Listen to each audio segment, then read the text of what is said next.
Dans cette première leçon sur Photoshop, nous allons nous familiariser avec les concepts de taille de document, de résolution.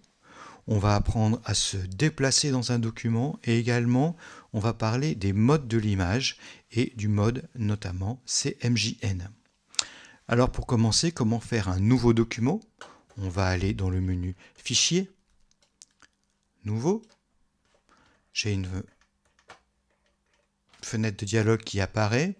Je vais choisir comme paramètre prédéfini un format international, un A4, et comme résolution, je vais garder cette résolution 300 pixels par pouce. Attention à ne pas confondre avec pixels par centimètre, on reste toujours en pixels par pouce.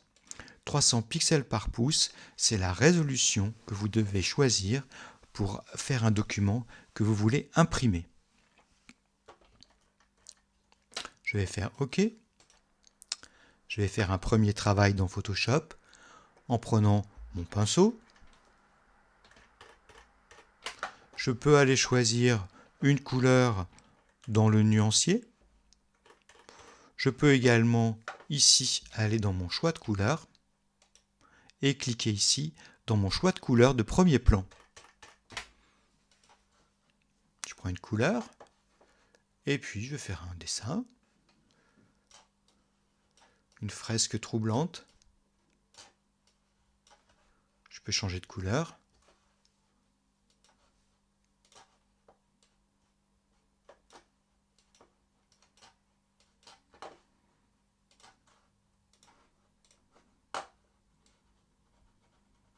Voilà, je me trouve très inspiré aujourd'hui.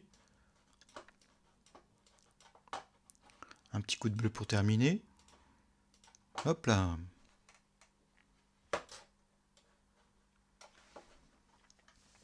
Voilà. Maintenant, je vais enregistrer mon travail. Je vais dans le menu Fichier, Enregistrer. Je vais choisir le bureau comme destination et je vais l'appeler Test. En général, Test, c'est des fichiers que je ne suis pas sûr de vraiment vouloir garder. Ok, j'enregistre. Bien. Alors vous avez sûrement marqué en bas à gauche de mon écran, ici j'ai la représentation de mon clavier, de façon à ce que vous puissiez voir les différents raccourcis que j'utilise. On va voir comment on peut se déplacer à l'intérieur de notre image. Tout d'abord, bien entendu, il y a des outils spéciaux pour ça. Je vais pouvoir utiliser l'outil Zoom ou Loupe.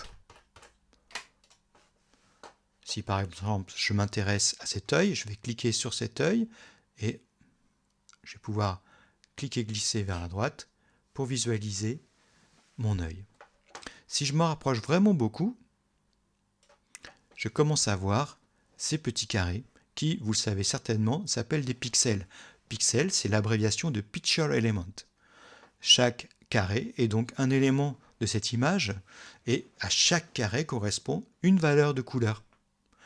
Plus les carrés sont petits, plus il y en a dans une image, et donc plus la résolution est grosse et grande. C'est-à-dire que mon fichier est lourd, mais il y a beaucoup d'informations dedans. Si par contre, par rapport à mon image, les pixels sont plus gros, ils sont donc moins nombreux, et l'image sera plus grossière, mais elle sera également plus légère, elle prendra moins de place sur le disque dur. À ce moment-là, la résolution, elle sera une basse résolution. Si je veux reculer avec ma loupe, je vais appuyer sur la touche Alt, que vous pouvez voir ici. Je précise d'ailleurs que je travaille sur Macintosh. Alors, ce que je vais pouvoir faire aussi, c'est utiliser les raccourcis clavier, qui me permettront de travailler plus rapidement. Par exemple, si je fais commande sur un PC, ça sera la touche CTRL plus, j'obtiens un zoom avant centré sur mon image. Pour reculer, ça sera commande moins, bien entendu. Si je fais commande 0 de mon pavé numérique, mon image prend la taille de mon écran, ce qui est très pratique. Si je fais commande 1, je vois mon image à sa taille réelle. Si je suis sur un portable et que j'ai pas de pavé numérique, ça marche aussi. Je peux faire, comme vous pouvez l'observer ici sur le clavier, commande majuscule 0 du clavier ou commande majuscule 1. En ce qui concerne le déplacement à l'intérieur d'une image, je peux également utiliser un raccourci clavier. Dès que j'appuie sur la barre espace de mon clavier, vous voyez que mon curseur se transforme en main et je vais pouvoir me déplacer dans mon image. Si je veux zoomer, je vais maintenir la barre espace et la touche commande juste à côté. J'obtiens le zoom avant. Si je rajoute la touche Alt, j'obtiens le zoom arrière. Et ainsi, avec ma main gauche placée sur mon clavier, je me déplace très rapidement à l'intérieur de mon image. Je vais voir ce qui se passe maintenant avec la résolution. Je veux fabriquer, à partir de cette image, une version basse résolution. Vous vous rappelez que pour l'instant, mon image, elle est à 300 dpi, ce qui signifie 300 dots per inch. On dit aussi 300 points par pouce. Pour pouvoir gérer la résolution de mon image ainsi que sa taille, le chemin à suivre, c'est celui-là, menu image, puis taille de l'image.